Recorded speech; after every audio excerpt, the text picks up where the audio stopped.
Your thermostat is useless if the grid goes down. When Texas froze in 2021, 246 people died.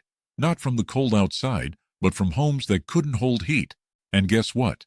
Every one of them had electricity, until they didn't.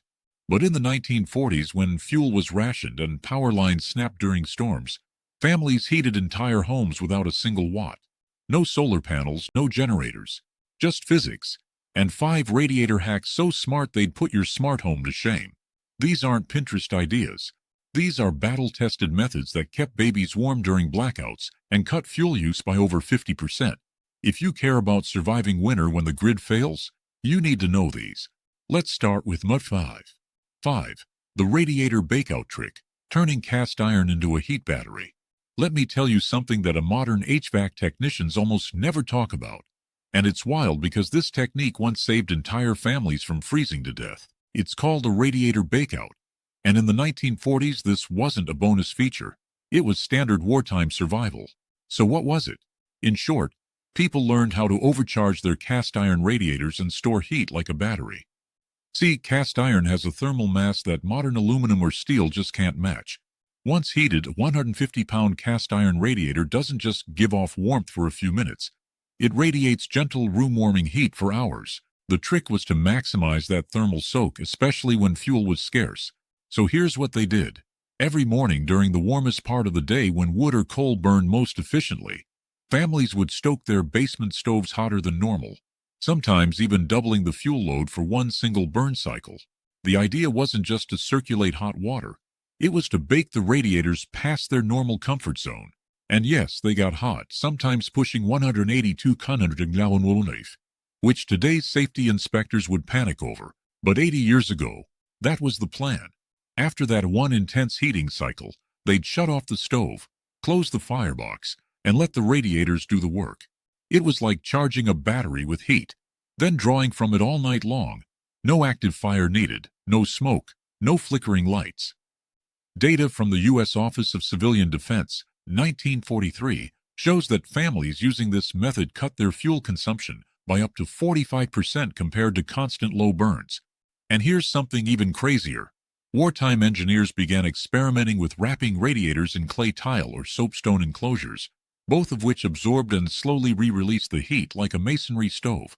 It wasn't unusual for homes to maintain 60-65 degrees in the main living space, even when the fire had been out for 10-12 hours.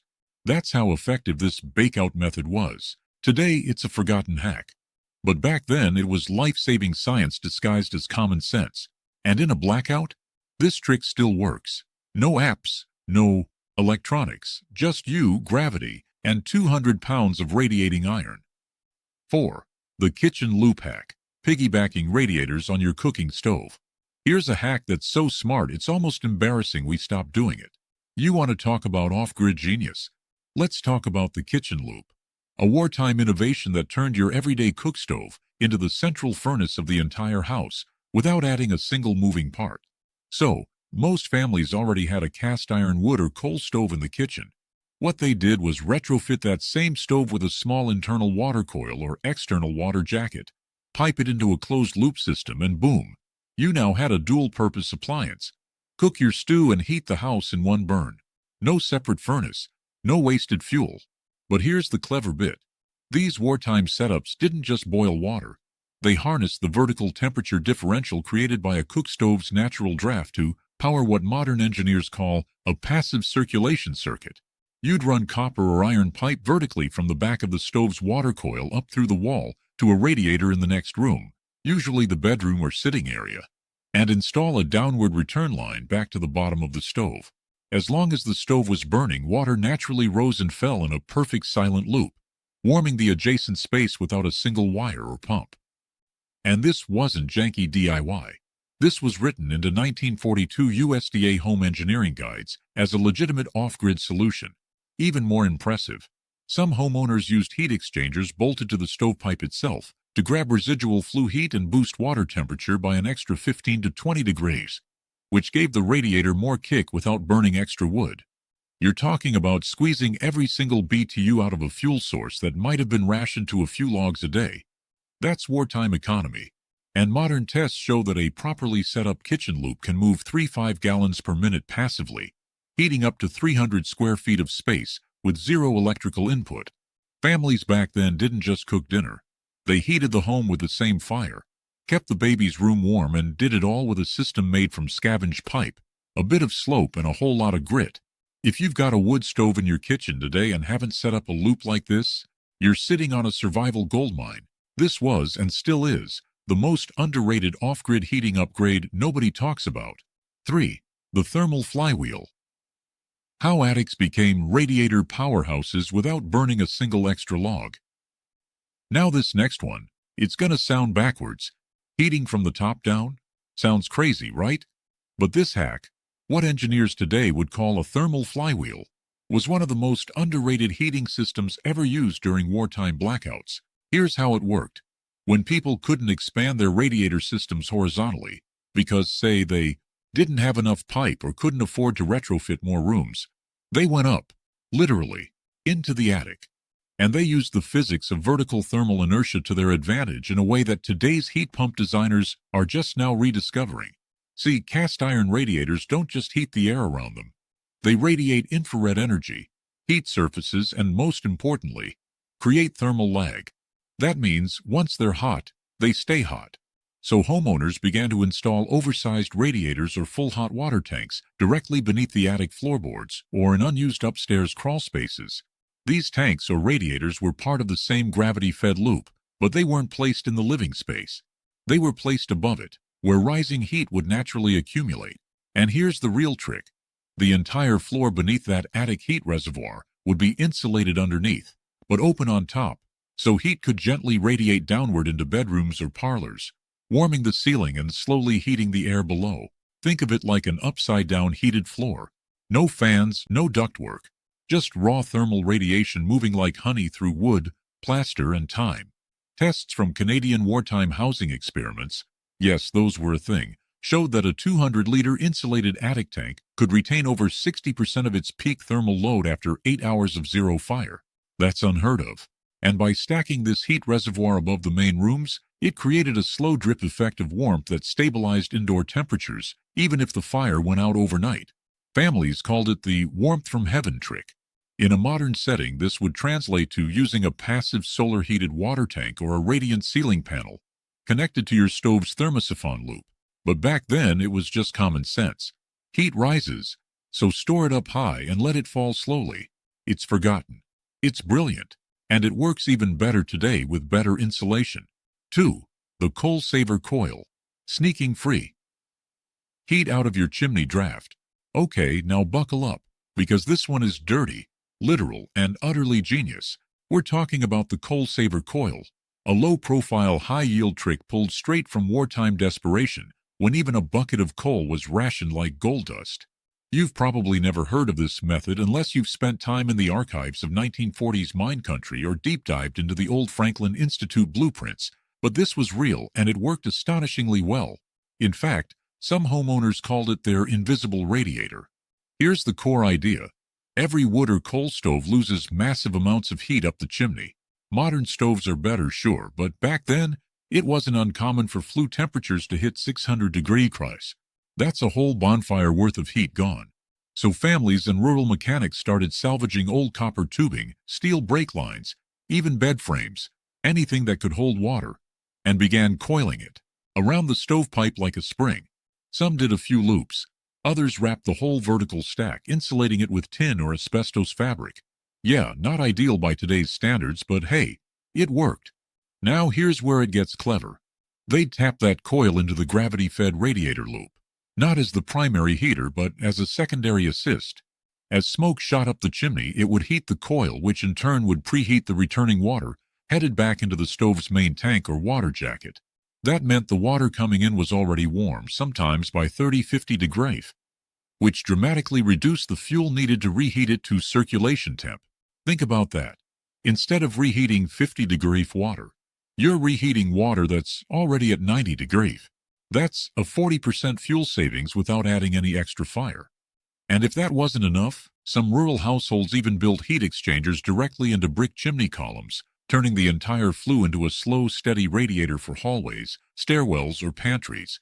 It was pure efficiency and all passive. No fans, no pumps, just heat that would have gone to waste, recycled into room-warming energy. Modern versions of this exist as flue pipe heat reclaimers or chimney heat exchangers, but back then, it was homemade. Homemade. Homemade. This wasn't just clever. It was warfare-level engineering, executed with pipe wrenches and wire. And in today's world of expensive propane, rolling blackouts, and fragile grid infrastructure, honestly, this trick deserves a comeback. 1. The hidden radiator solar coil, harnessing sunlight for free heat all day, every day. Now this is the crown jewel of 1940s radiator hacks. You've probably never heard of it, but let me tell you, if you were living through wartime fuel shortages, you would have wanted this setup above everything else. The hidden radiator solar coil was, quite literally, a solar energy system, long before solar panels were ever a thing. But don't think solar panels. This was a DIY homegrown heating method that used sunlight, copper piping, and old-school ingenuity to provide constant free heat during the day. No electrical input needed. So how did it work? Let's break it down. Back in the 1940s, when coal and oil were in short supply, a number of clever families figured out how to use the sun's radiant energy to feed their existing gravity-fed radiator systems. What they did was build copper piping arrays that were mounted on the roof or in a south-facing window. These weren't just any pipes, though. They were designed to absorb heat, not just transport water. They were painted black to maximize heat absorption, and then they would be connected to the radiator loop, feeding the system with preheated water. Imagine it. The sun would heat up the copper pipes during the day, and as it did, the water inside would get hot, sometimes up to 120 degrees or more. This hot water would then flow into the radiator loop, boosting the overall temperature of the system and allowing the entire home to stay warm throughout the day. The beauty of it, it was absolutely free. No fuel, no electricity, no mechanical components, just pure solar radiation. Now, here's where things get even more insane. These systems didn't just work on sunny days. The thermal mass of the water-filled pipes meant that the heat stored in the pipes would continue to feed the radiators even when the sun went down. At night, when the heat from the stove or fire had begun to dissipate, the stored solar heat would extend the effectiveness of the heating system by several more hours. The result was that during the day you could run the system entirely off the sun, without needing a single log of fuel.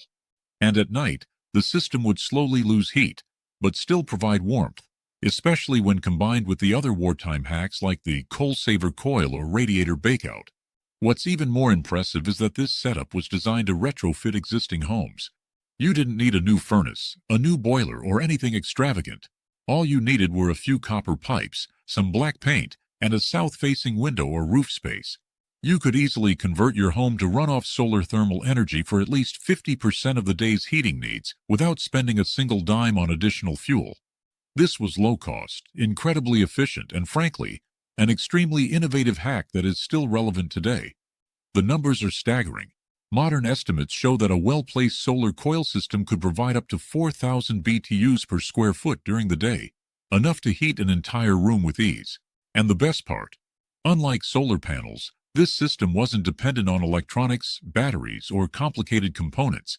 It was all mechanical, all physical, and all efficient. Some even set up simple reflective mirrors to amplify the sunlight hitting the copper pipes, effectively turning a modest heating system into a high-efficiency solar thermal heater. Fast forward to today, and you'll find that people are rediscovering these kinds of low-tech, off-grid solutions more than ever. In a world where solar panels cost thousands of dollars and require installation, these simple solar coils could give you a taste of true self-sufficiency at a fraction of the cost. With rising fuel prices, unreliable electricity, and the growing popularity of sustainable living, this old-school method is making a strong comeback among modern homesteaders and off-grid enthusiasts.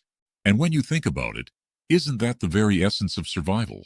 We're not just talking about creating warmth during a blackout or fuel shortage. We're talking about creating a system that's completely independent from the grid, that works in any weather and can provide you with free heat every single day.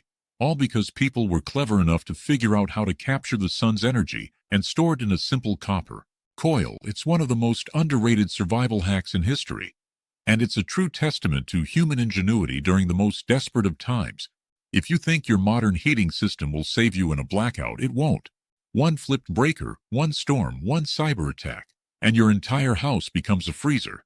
But these 1940s radiator hacks, they kept people alive when the world was at war. Fuel was gone, and death by cold was a daily threat. You can copy them today. No power, no excuses. Subscribe before winter does the talking.